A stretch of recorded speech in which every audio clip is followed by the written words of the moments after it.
God just gave a warning to the whole world by striking the Jesus statue in Brazil with lightning. What you are looking at is actual footage of the Christ the Redeemer statue being struck by lightning in Brazil. Over the years, the statue has been struck by lightning a number of times. In 2008, the statue was struck by lightning and its right thumb was destroyed. In 2014, another lightning strike caused damage to its head. The statue is currently facing damages due to a lightning strike which occurred on the 10th of February 2023, striking it right on the head. The video of the statue being struck by lightning has sparked a lot of debate online. Many wonder if this is an act of God. Is God's wrath coming to mankind for creating graven images against God's commandments? Many believe that God is sending out a very important warning to the inhabitants of the earth. Of course, many people will not take this serious. Here is a few facts about the statue. The Christ the Redeemer statue history is a famous monument located in Rio de Janeiro, Brazil.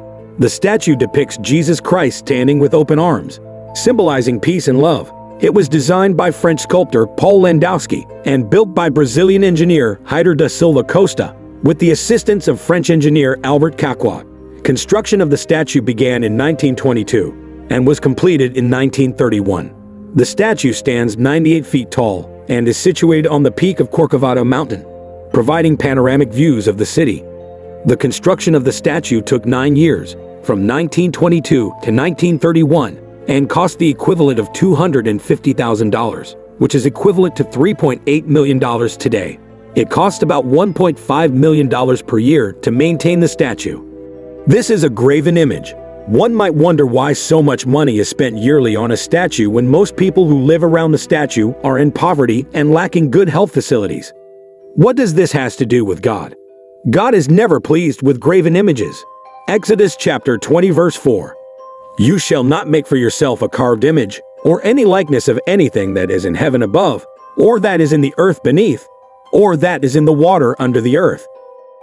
There was a time the Philistine took the ark of God and placed it in the temple of Dagon.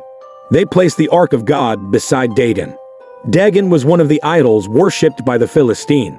By the following morning, the Philistine came and saw Dagon on the ground. They picked Dagon up and put him back on his place. The next morning when they came back, there was Dagon, fallen on his face on the ground before the ark of the Lord. His head and hands had been broken off and were lying on the threshold. Only his body remained. 1 Samuel 5 verse 4. This is a graven image which God warns us not to make. It doesn't matter if it is a statue of Jesus, or a statue of God, or angels. It is not acceptable to make one according to the Bible. If this is an act of God, then we can say that it does not matter how much millions of dollars is spent yearly to repair the statue. God's wrath will definitely come on it very soon, and great will be the fall of it beyond repair. God is not pleased with the image that people have created of Jesus. Many people have turned to worship these images and idols created in form of angelic beings. They do not have a personal relationship with Jesus. They don't really know Jesus. There is so much mess and fakeness going on in the church.